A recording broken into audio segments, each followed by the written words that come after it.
Hello everyone, Yes, good evening. I'm Sanasi Pradhan. Welcome you to all. This interaction is on impact of COVID-19 pandemic on global pharmaceutical industry. Today's our speaker, Dr. Jarin Delwar Hussain, CEO Intigroup Pharma Group Limited, Vice Area Director of Junta International, Secretary General of Palliative Care Society of Bangladesh, and I would like to hand over this session to panelist Mr. Bikram Chaudhary, who is a founder and director of Operant Incorporations. hello ma'am, namaste. Namaste, How are you? Adab. Fine, thank Uh, you. how are you going the pandemic situation in there, ma'am?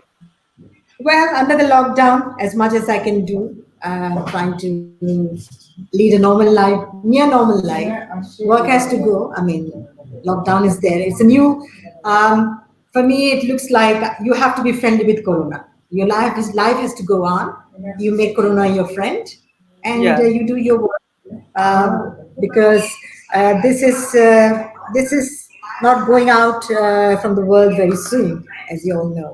So you have to accept it and run your life. yeah, ma'am. So, ma'am, as we know, you are the medical student and you struggling and you come in pharma profession. So, ma'am, can you tell us to our audience about your journey from your childhood to a student life, after that a medical student life, and after that you choose a pharmaceutical profession to start a pharmaceutical company. It's a very big initiative in Bangladesh. You can tell us to our audience about your glamorous journey of this such kind of work to for the society betterment. So can you tell me or journey to our audience, ma'am? Okay, thank you, Vikram. Thank you, Open Pharmacy Federation, for allowing me to speak today, allowing me to be the keynote speaker today in this webinar. Before I go to answer your question, firstly, I would like to salute all the doctors who are working tirelessly to combat this COVID. My heartfelt condolences to the families who have lost their dear ones to this pandemic. And to all the healthcare professionals who are involved, I salute them. And to all the governments who have taken a lot of measures to bring down the curve. And this is a new world, I can say. And I think we are all preparing for a new world. So, coming to your question, yes, I was born to an illustrious family. My dad, at that time, before I was born, of course, he was serving in the Indian Royal Navy as a lieutenant. At that time, your viceroy was Lord Wavell. And then he fought the Second World War, and very good looking man. My dad was a very good looking, handsome looking man. And then he was absorbed, then it was India and Pakistan. So he came to Pakistan, East Pakistan. He was absorbed in the police service. He was superintendent of police, a very renowned superintendent of police, but he made an early retirement and went into business. So, though he went into business, but the gene of him being in that British culture, we were really brought up like in a very disciplined way, like from very early age, we were taught how to have breakfast with fork and knife, struggling in a starched white table cover. And our breakfast was not roti or aloo bhaji. It was like bread toast, poached eggs, sunny side up, sausages, and things like that. So this is my exposure to the posh world, a disciplined life. And then I have another exposure out of that because my friends in the surroundings, my neighbors, were slums. Because we used to live on top of the hill, and in the Yeah, valley were slums. So my friends were these young boys from the slums, and I used to give them bulbs and to crush and make them make my string sharpened so that I can fly kites. I was a very good uh, kite flyer, and I used to really do a lot of competition about about this kite flying. So this is one side. From this is what I got from my dad's side. From my mom's side, mom was she was a beauty, of course, and apart from that, she was. I've never seen my mother when we got up from sleep in the morning, never seen her sleeping. After her namaz and reading the Quran, she would listen to Tagore songs or read Tagore's poetry. So I was exposed to this cultural side of this from my mom and the religious side also from my mom. So I grew up with multi-dimensional avenues from seeing both sides of the coin. So that is basically where I was born, my family. And my dad wanted me to be a doctor, so I went for it. And before studying, I was a tomboy and I used to play. I was an athlete. I was a good student all through during my school days, college days, and then, during our time, there were no private medical colleges. So to get into government medical colleges, you really had to study hard, and I quite excelled in that, got into it, and then I graduated. As in the meantime, being a student, I also got married, so it was difficult, but I finished it in one go. And it's an irony because when you are a graduate from an MBBS doctor, you're not really looked upon as somebody like a specialist, of course not. And then you don't get that much of salary. So I was lucky enough and I joined a very famous posh clinic in Dhaka. And it was Professor Suraj. She's no longer there. And she said, why don't you come and work for me in the morning? Because I am seeing patients, VIP patients in the morning, and you can assist me during the surgery. So during that time, I used to see the anesthesiologist. She was a lady. I still remember her name, Dr. Nargis. And I told her that I want to be an anesthesiologist. And she said, why? I said, because I see you come here, you give anesthesia, you go back taking money. I mean, there's not much of a struggle. Then, well, she introduced me to the father of anesthesia in our country, Professor Samad Chaudhary, who's no longer alive. And he took an instant liking to me. He said, no, females don't come into anesthesia, but you're more than welcome. You can start working in Dhaka Medical College. So I started working honorary, and it's a huge medical college, hospital, and catchment area is big. Anybody who works in Dhaka Medical College and takes training, I mean, they are experienced like anything because we don't work with two modern equipments. Your hand is your monitor, your eyes is your monitor, and you automatically develop that sense of third eye. So I was exposed to that, and the day I finished my training, I sat for the examination test for anesthesia. Then I graduated as an anesthesiologist, and I joined semi-autonomous hospital as a medical officer. And there were 14 men anesthesiologists, and I was the only female anesthesiologist. And the department head said to my colleagues that this is your little sister, don't give her night duty, give her evening and morning duty. So I was so happy. Wow, I don't have to do night duty. But having said that, my brothers, what they would do in the morning during the office hours, they would go and for the private practice and say, Zari, look after this OT, look after this. So I used to run 3 OTs together. So that gave me a lot of experience, a lot of confidence that I can single-handedly really run, 3 OTs. So I'm very crazy for knowledge. So I was not satisfied with what I was doing. I wanted to do more.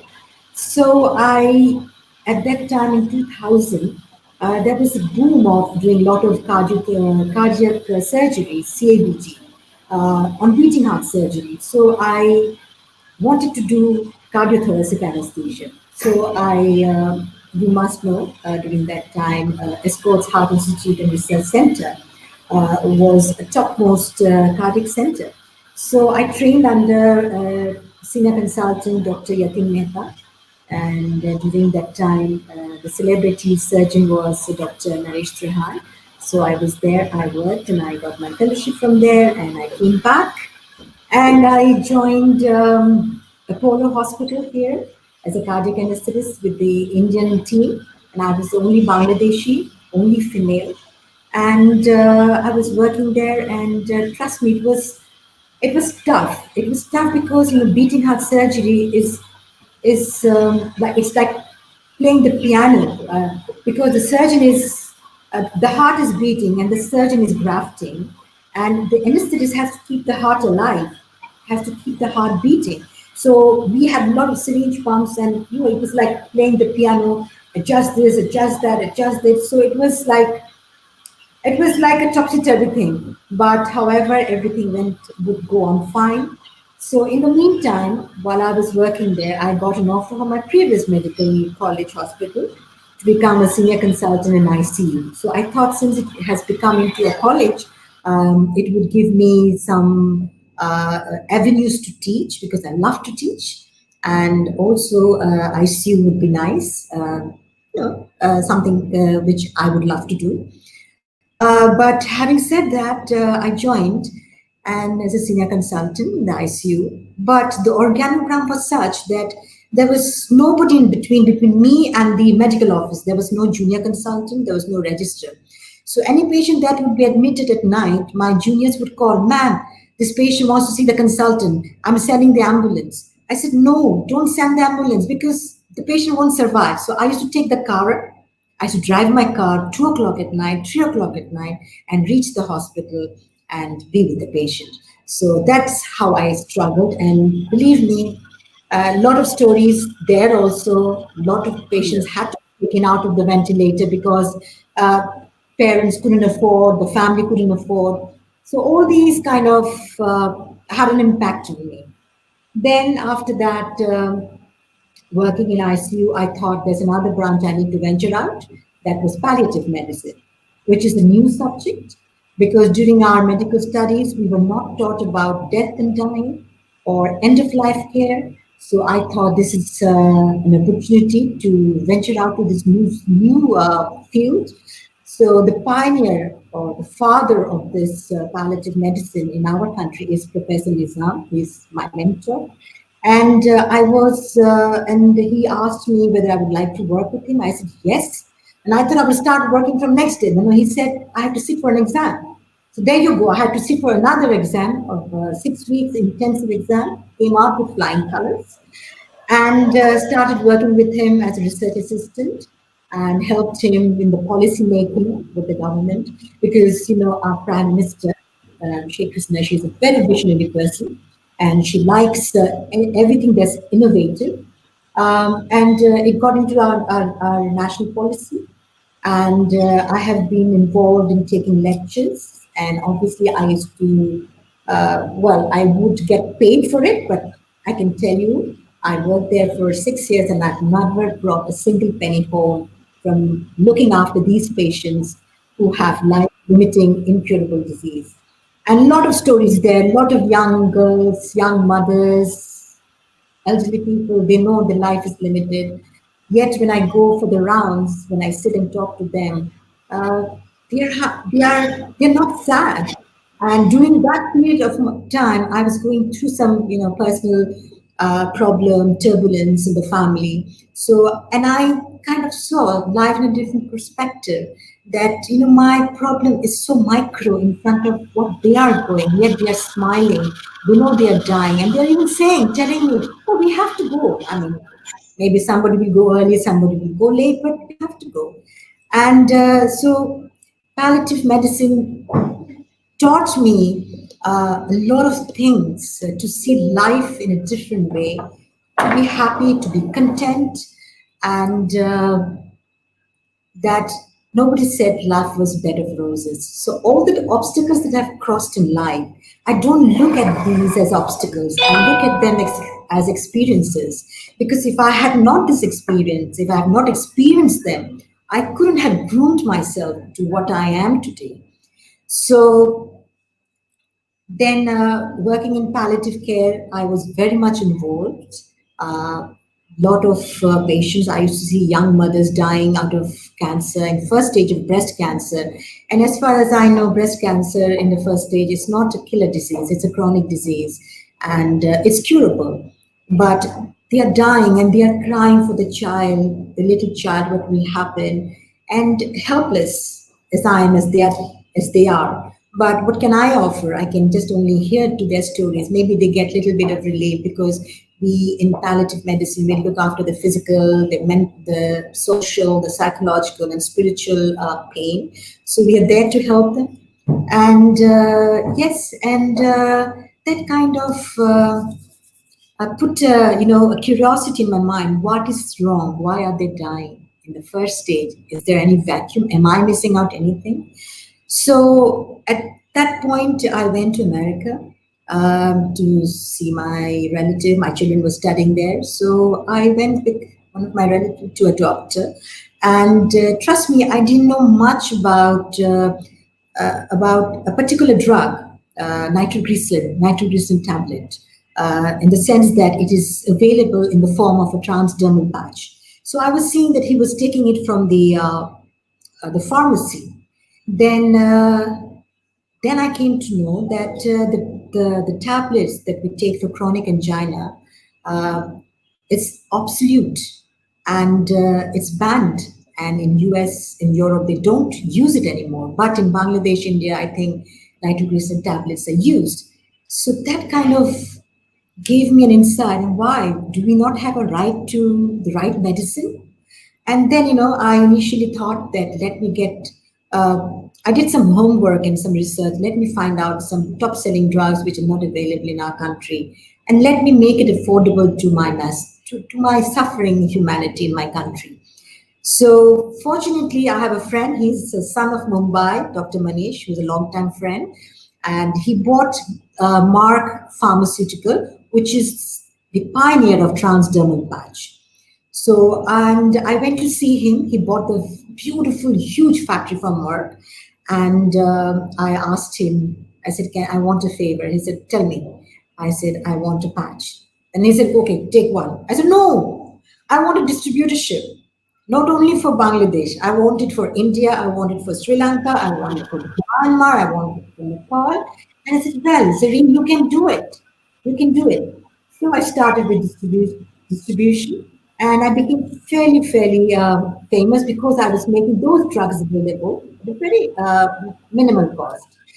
And then I thought to myself, well, I cannot sustain on just being a distributor. I need to set footsteps or have a footing somewhere.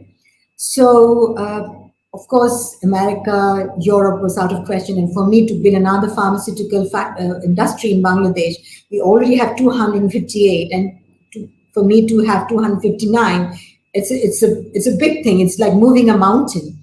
So I told my secretary, why don't you get me the world map? So she got me a world map, and literally I was standing in front of the map and trying to look at every country.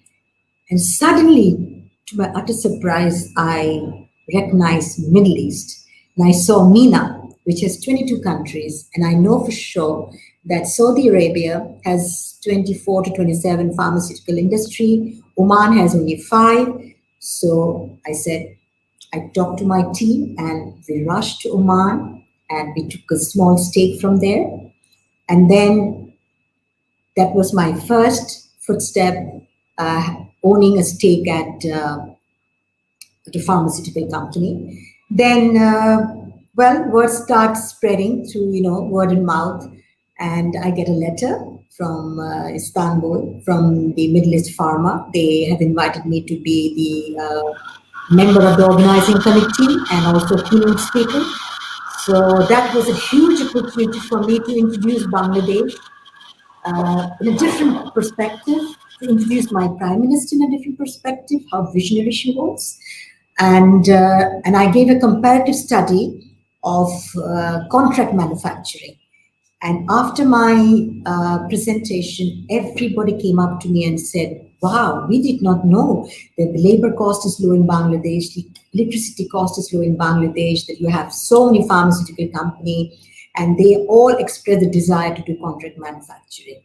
And then word spread, and then you came to know about me. You made me chief guest, and then from there, World Health Congress, they scrutinized. And in the meantime, I also have been working in the women platform, empowering women, stopping child marriage.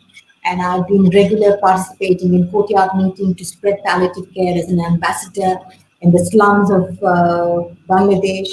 And so all these kind of uh, just went on from word to mouth, and I was conferred 101 families below career leader.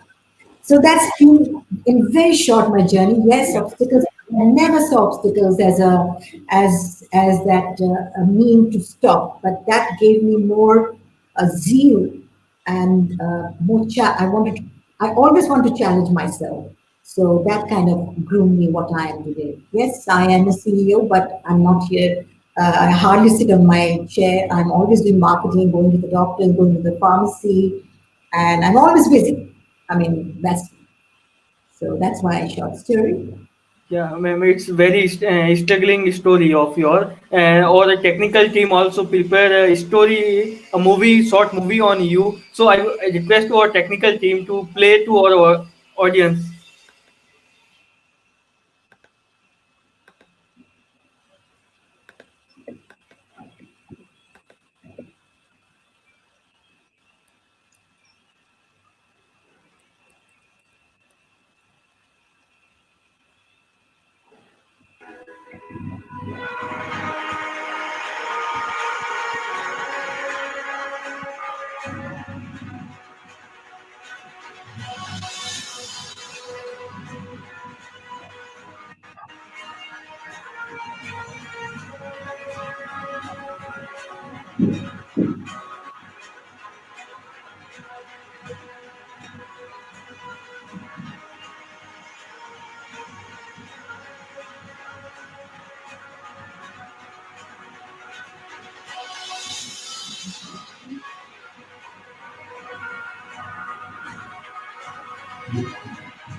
It's very nice to meet with you, ma'am, and your journey is very glamorous and very struggling life. Yeah, So, and this is your very amazing movie made by your technical team. So now we are proceeding to our question answer session. okay.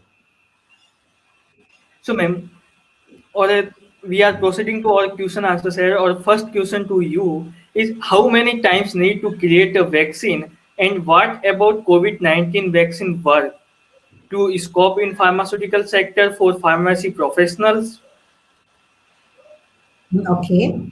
So, as you know, it takes a long time to come up with a vaccine. But COVID-19, before I say that, COVID-19, this for the general public, COVID-19 is the disease, and the name of the virus is SARS-CoV-2. So, the pharmacist world know that it takes a long time for a vaccine to come out, right?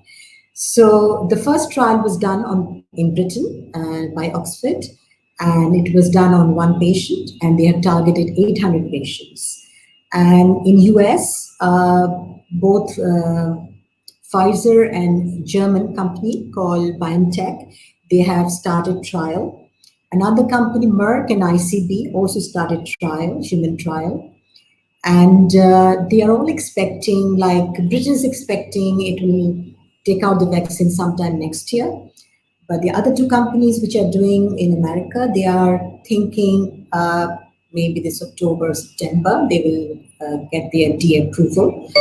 And your India, which is the Serum Institute, is ready with all the ingredients. I'm sure you know about it, that if Britain gives a go signal, they are ready to produce 60 million doses of vaccine. And, and that is about the vaccine story. And this is the vaccine we are looking at.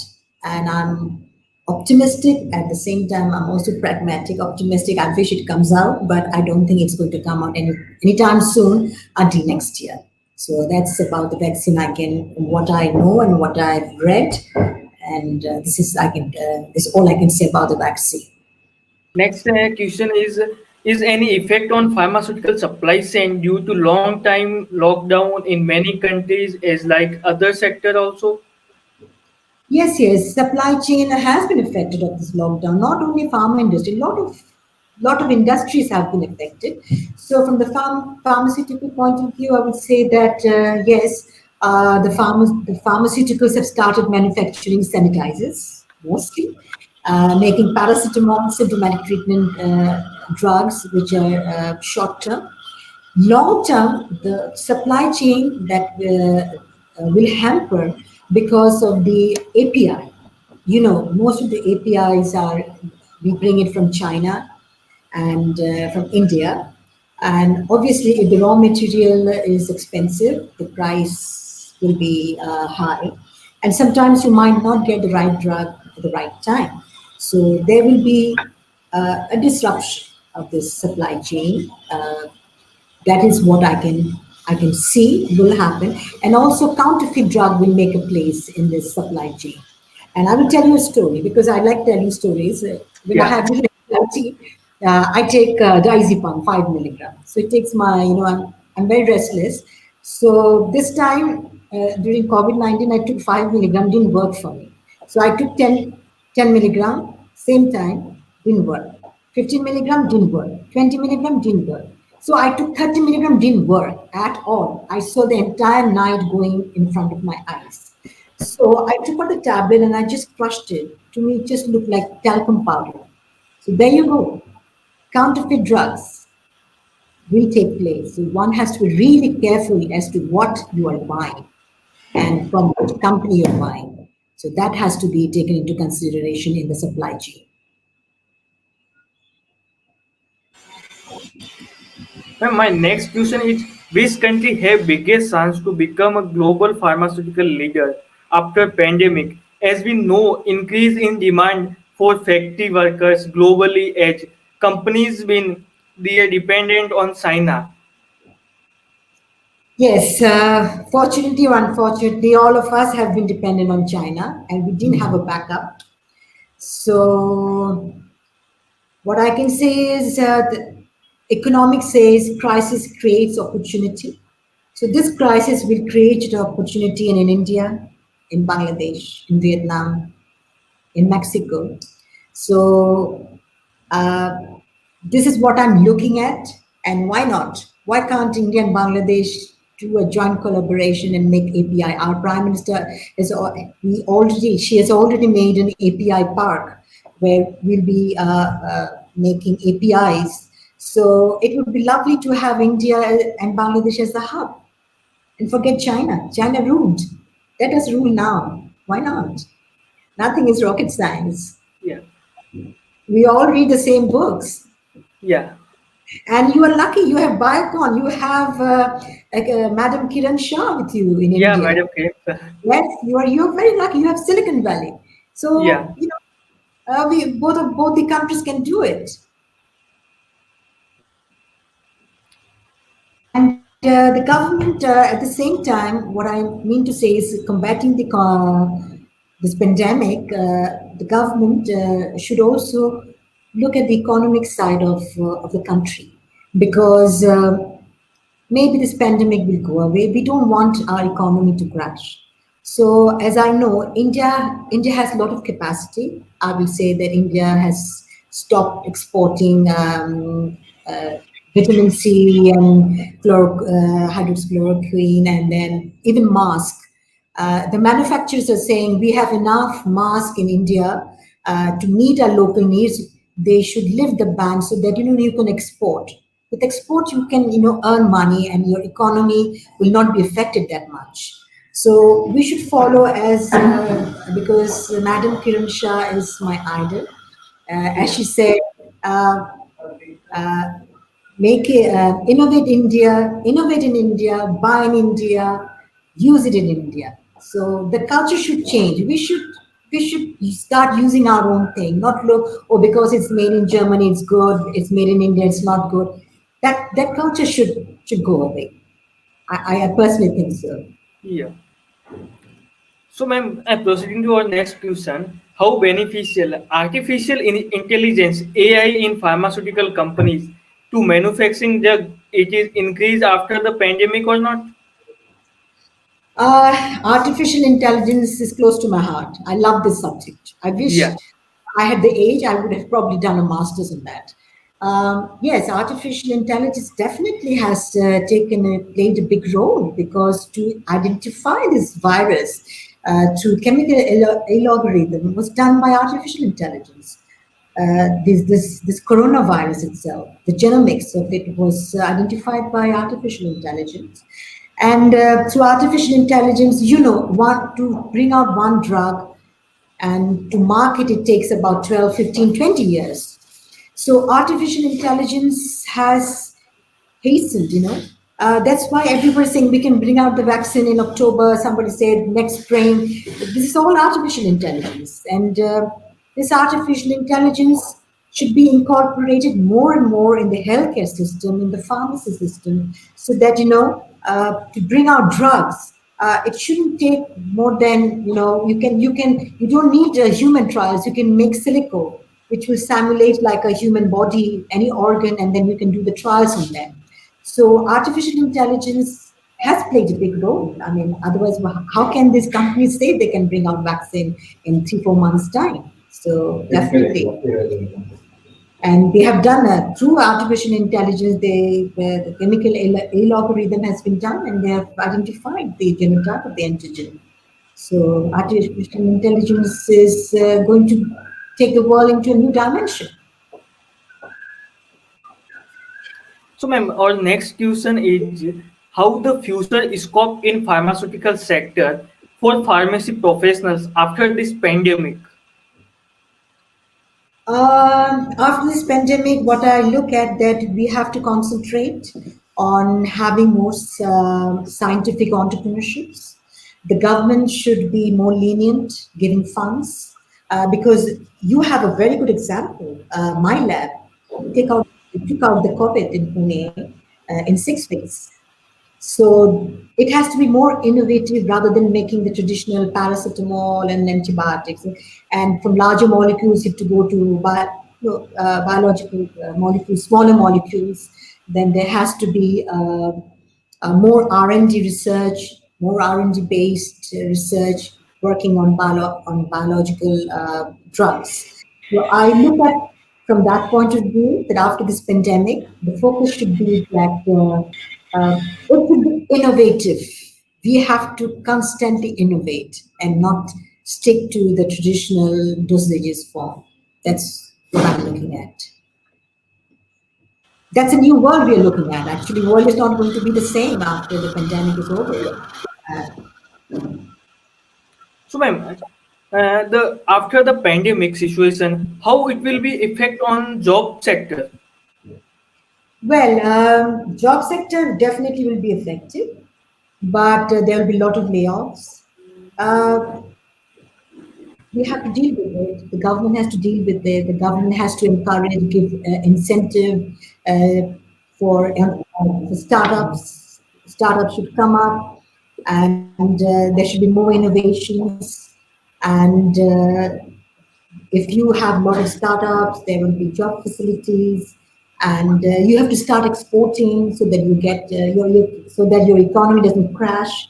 So these are the things the government needs to do, because when a government declares a budget for the year, more the chunk amount usually goes for defense. Now the chunk amount should go to the healthcare system, because this healthcare system, have you seen a virus like SARS-CoV-2 has brought us everybody inside, locked us in the house, and and what is the defense doing? Nothing. We are failing in some fields because we are not that well equipped in dealing with this pandemic. Now you can see that, I never thought in my country Walton would make ventilators. Walton is making ventilators. And then even your institute, Serum Institute, which is ready to come up with the vaccine after Britain gives a good green signal. So all these will, yes, there will be layoffs, but there will also be opportunities, innovative opportunities for people to do things on their own. I mean, do you agree with me?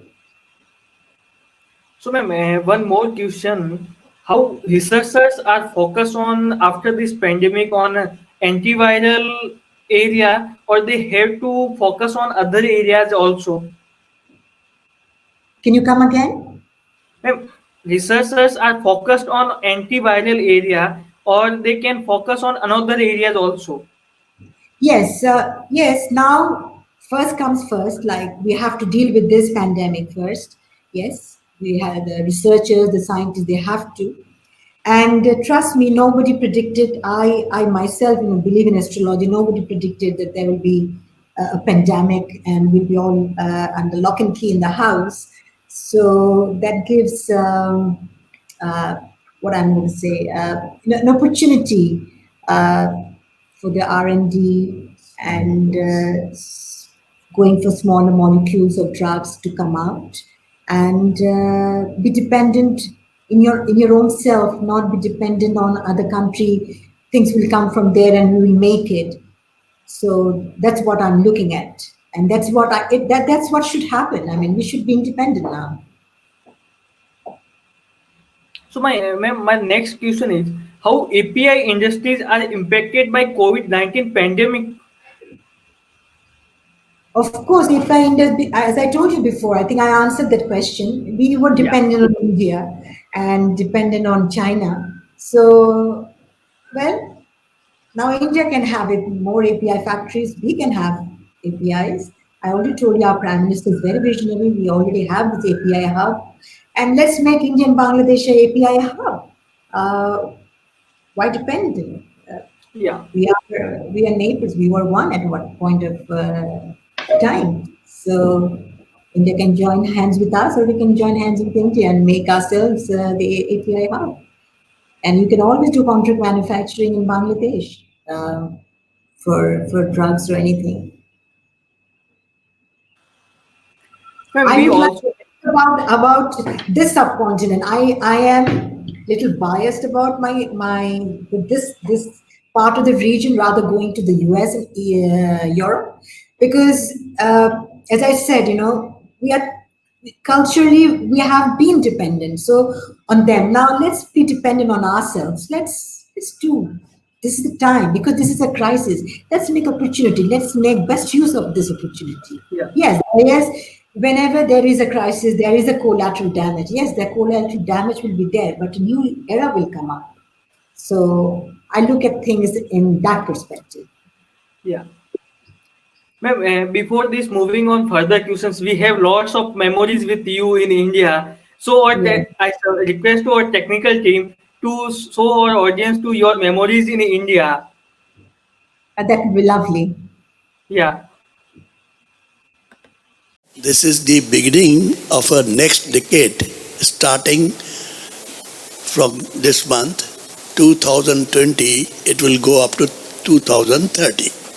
And today's chief guest, Dr. Zareen Delaware Hussain, CEO of Integro Pharma Group Limited. So can we have a round of applause for all our chief guests and guests?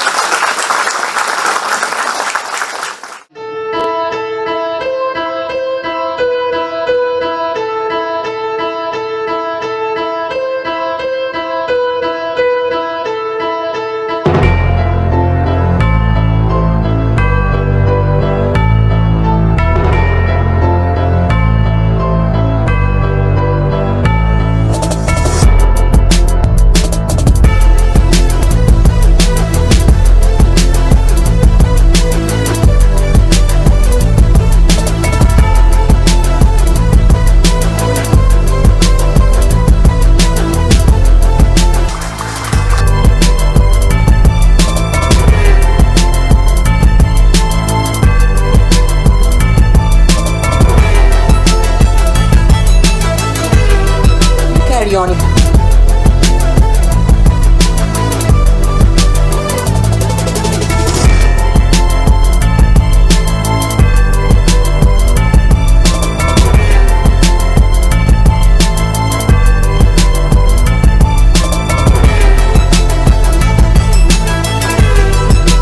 Why can't we go forward?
Advantages. In a moment, there are a lot of advantages.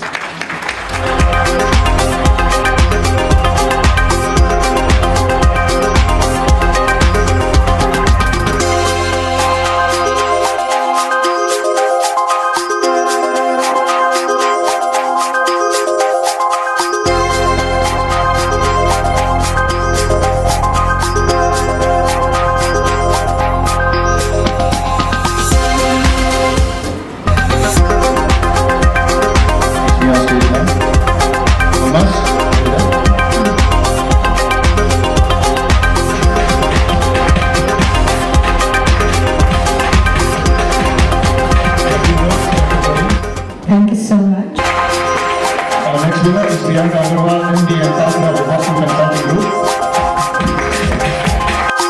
Your word, Dr. Zareen? I think awards and recognition are a form.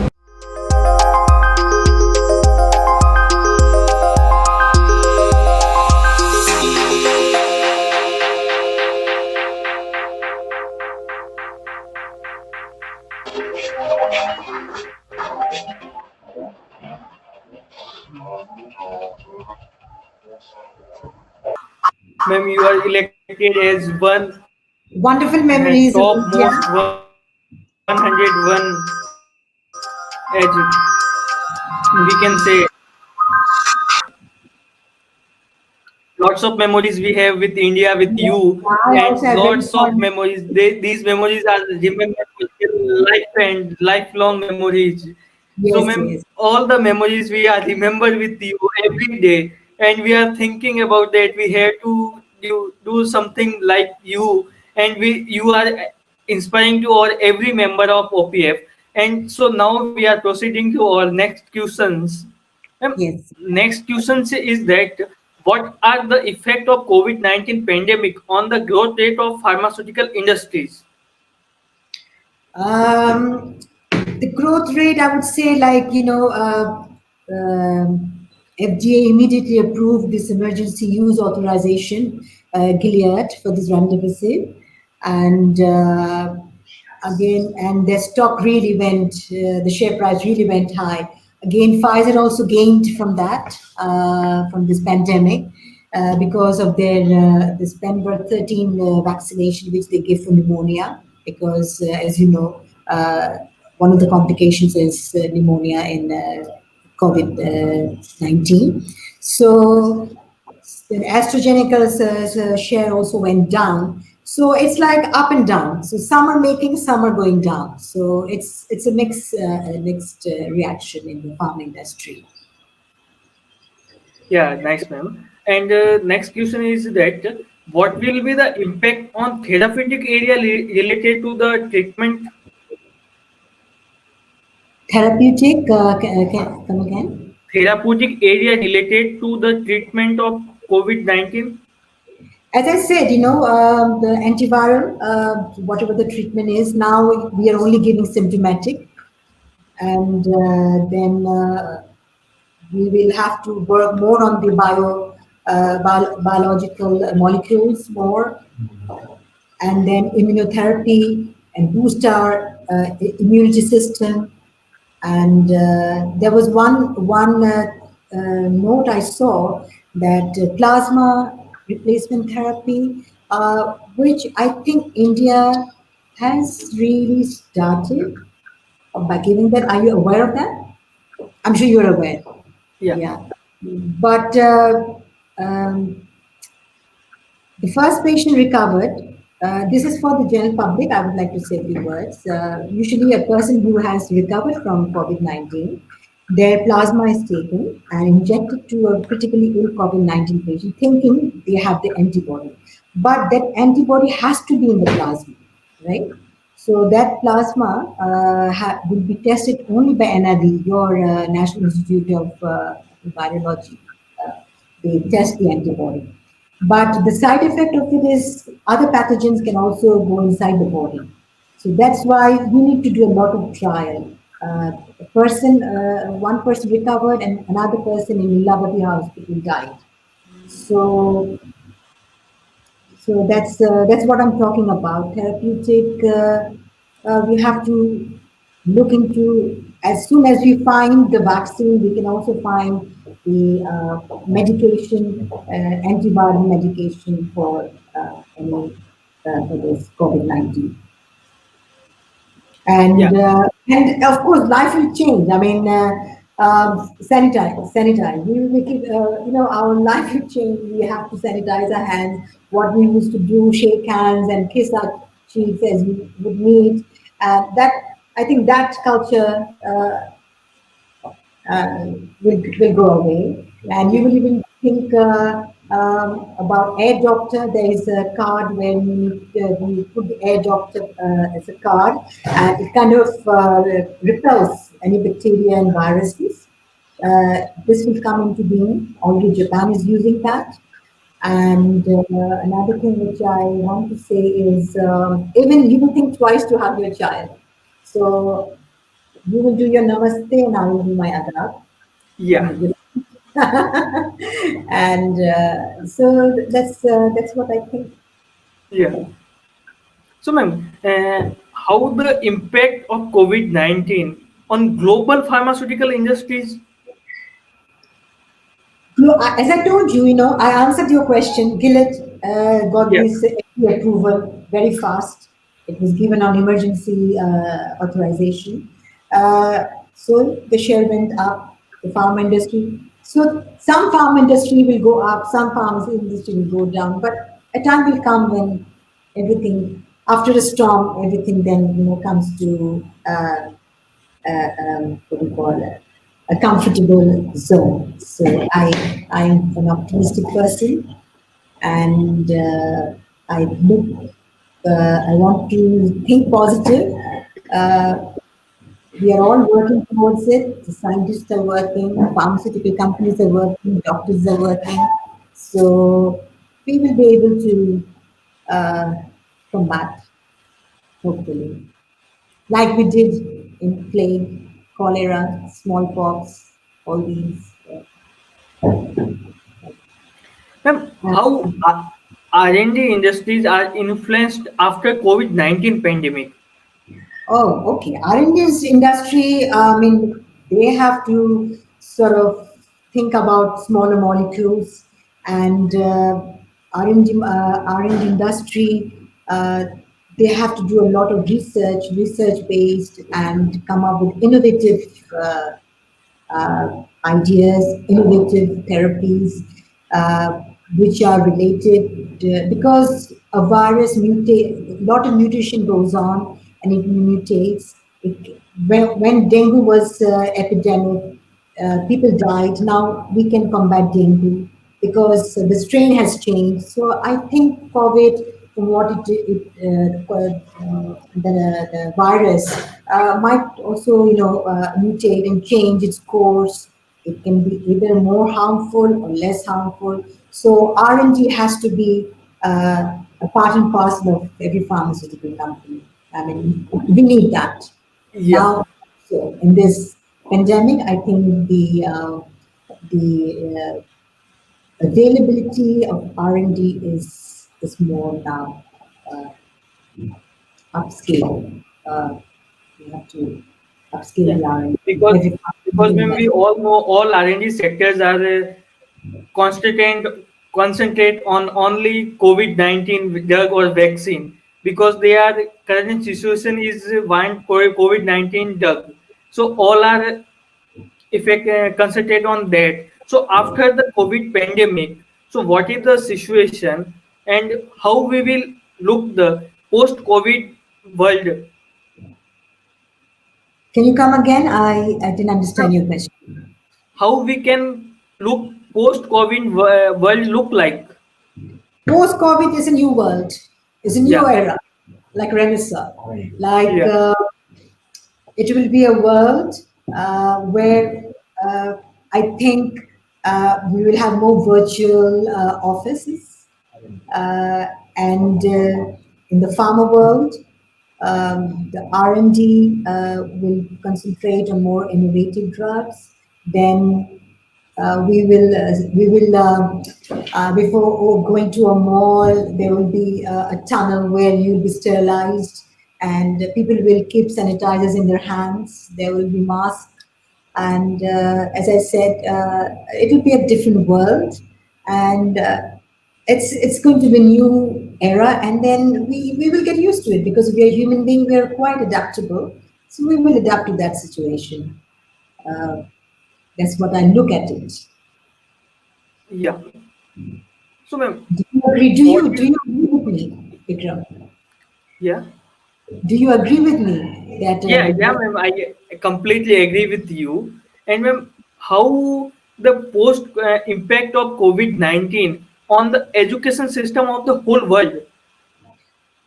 that is a difficult question for me to answer. I can talk about my country. It depends on Yeah, the economy of every country. Maybe US can afford this online. I don't know.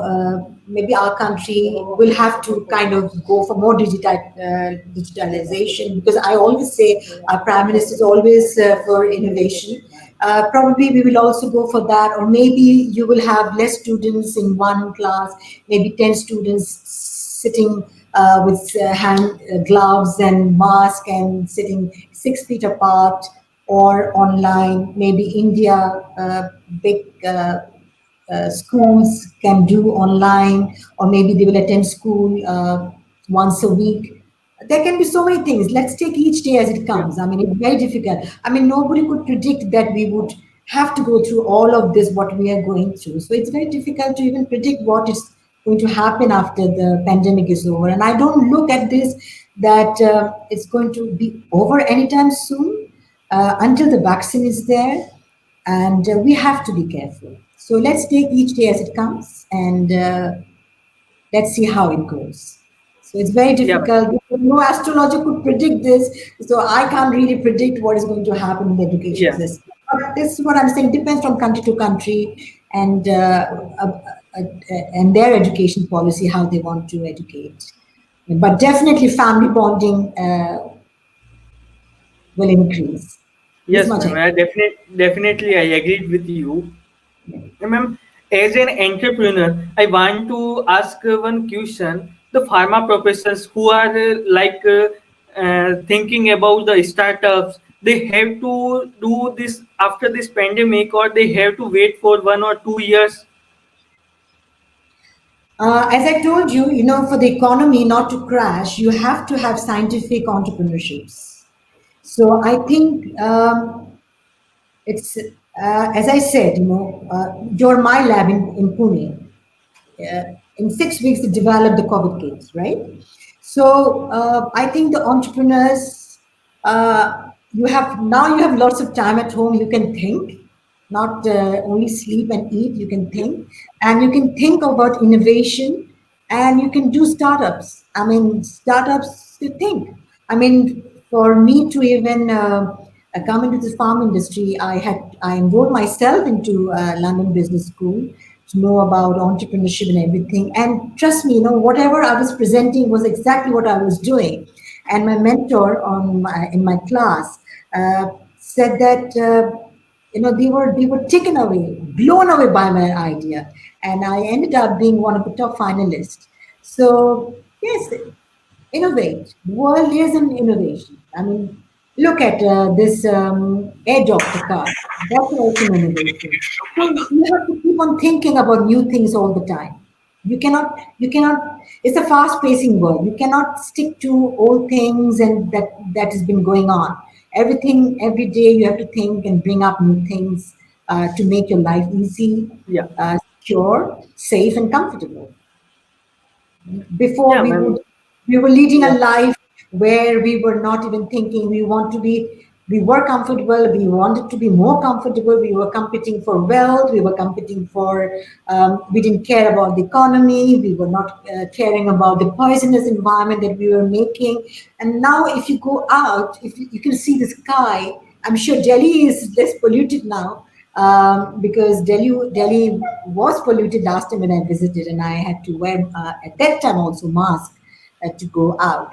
So I think it's check and balance. Nature is balancing what we did to the earth. The earth needs overhauling, so that's what the earth is doing to itself by keeping us locked inside and cleaning the earth for us to begin a new era. So that's how I look at it.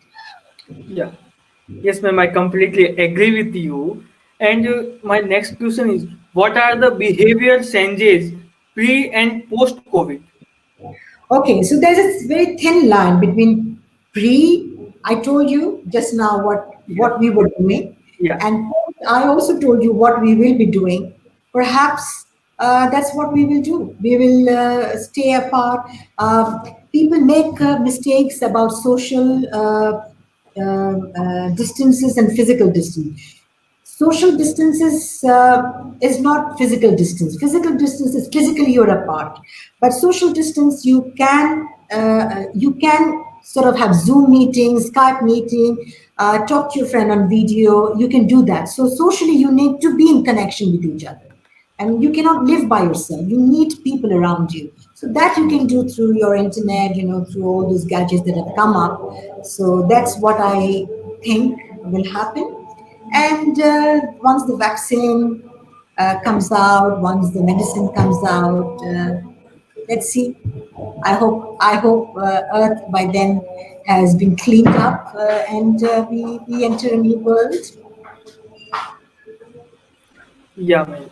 And ma'am, next question is, what is the economical impact of COVID-19 on GDP of the globally? Okay. Well, it's already the world has suffered, I think, 7 to 9 trillion GDP, and this has to be addressed. And your renowned economist, Mr. I would like to quote his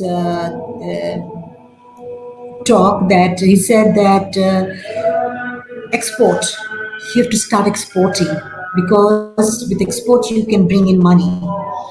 And he said that India already does an export of, I think, 13 trillion. So if he said that if the ban is lifted, you can make 4 to 5% of increase in your economy, which will add 75 billion to your economy apart from the 13 trillion that you are making. So I guess you have to start exporting. We have to start exporting that has been banned and catering to our needs first and then exporting. So IMF has already declared it's a global recession. So we have to concentrate how not to let this economy crumble. We have to keep it up like the way we are fighting for this pandemic. We should also fight for our economy. So the world has suffered. The world definitely has suffered. Yeah, ma'am, I completely agree with you. And ma'am, next question is, what place plasma therapy is effective against COVID-19?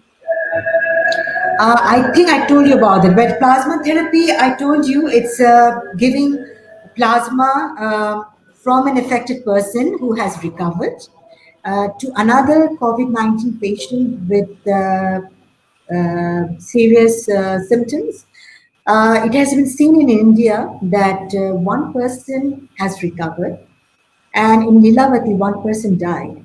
So this has lot of debate is going on that. That's why unless FDA doesn't approve, you cannot globally. I don't think anybody, even a lot of your states, don't want to use it because there are a lot of debate because you have to check the antibody. If the antibody, because it's said the antibody lasts for a short period of time. So the scientists are saying that let's observe for 20 days after the person recovers. Let's see if the antibody is still there. Then we can inject it to the other person so that they can identify the antigen, which is already in the other patient's body. So there are a lot of debate going on. So it is not a magic bullet that you give plasma therapy and then you recover. It's not that. It's plasma therapy has been going on from 1800 for bacteria, for pertussis, for scarlet fever. It's like a old one in a new bottle, but FDA has to approve it for globally for people to use it. And there are a lot of trials need to be done for that. You just cannot do it on 1 or 2% and say let's start using it. There has to be everything has to be evidence based. Yeah, ma'am. I completely agree with you, your thoughts and your experience and your knowledge. Ma'am, anything else you want to say about the impact of COVID-19 on global pharmaceutical industry, how it will be effect after 10 years where we saw the pharmaceutical industries because this pandemic situation is affected everyone. So how we saw after the 10 year? Well, 10 years, I told you, what I see is artificial intelligence taking over. Yeah, Yeah, yeah, making things easy, yeah, and you can take out drugs within a month, less than a month. All the trials, 3D yeah, pills, poly pills, robotic pills, all these will come into being. And your point of care will not be the hospital. You will have point of care at home. You will have digital stethoscope. Your there will be a sensor in your body who would totally detect your metabolism, your what do you call your molecular structure, and everything about yourself. And then you can do telemedicine. You don't have to go to the hospital unless you severely need to be hospitalized. Your point of care can be home. So I look at things in that way, that yeah. things will advance with artificial intelligence dramatically. Thank you, ma'am, for sharing your experience on COVID-19 and this pandemic on and impact of COVID-19 pandemic on global pharmaceutical industries. How the global pharmaceutical industries are affected by COVID-19 pandemic, and after how we see these industries where. So thank you so much for joining with us for today's session and interactive session held this platform. Thank you so much, ma'am. Thank you, Vikram, for making me a keynote speaker. I'm humbled. I'm totally humbled because I always say that I was always on the other side of the table. Now I'm on this side of the table. So it's a challenge I've taken, and I always think I always end by saying that nothing is rocket science. Everything is Yeah. achievable. If people can go to Mars and Moon, I think we can also combat whatever is coming our way. And I want good life. Let us all be safe, healthy. Let us abide by the rules, and let us embrace everything with positivity and think positive. And we only have to go one day. So start giving back to the society in whichever way you can. And that's how I look at life. And this is what life is all about. Thank you, Operant Pharmacy Federation, for honoring me. And I can't thank you, Vikram. India is close to my heart. I have fond memories. I studied there, stayed there, Yeah. and my second home. Every month I had to go to Mumbai. And well, now travel also will become difficult. You have to carry a immunity card that whether you Yeah. have the antigen or whether you have enough antibody to combat. So everything will change. The aviation industry will also change. So we are looking for a big change. So let's see. Let's take each day as it comes and hold everything in a positive way. We are humans. We have to adapt from what we were to what we are and what we will be. Yes, thank you, ma'am, for joining with us. So we are going to end today's broadcast, and we are thankful for you for joining our invitation for this My program. privilege, entirely my privilege that I could share my thoughts. These are my thoughts because I always tell you that I like to think. I'm a thinker, a storyteller. Yeah. So I'm glad I could do that. I mean, if it did benefit you or anybody, I'd be Yeah, more than ma'am, happy. please one story for all our all audience because ma'am we are love your stories. Yes, I'm a storyteller. Yes, I love to tell. I So told ma'am we love your story. diazepam tablet. I was having 40 milligram, 30 milligram of talcum powder. Yeah. So that's a big story for me. And Yeah. I just crushed it like that, and I saw it looks like talcum powder. So be careful. Everybody, be careful about counterfeit drugs because this is the time where they are going to take the place. So just be careful. Yeah. Yeah. Thank you, ma'am, for joining with us. Bye bye, Vikram. Thank you Bye so much. bye. Yeah. Yeah. And my best to the audience. Stay Yeah. safe and be positive.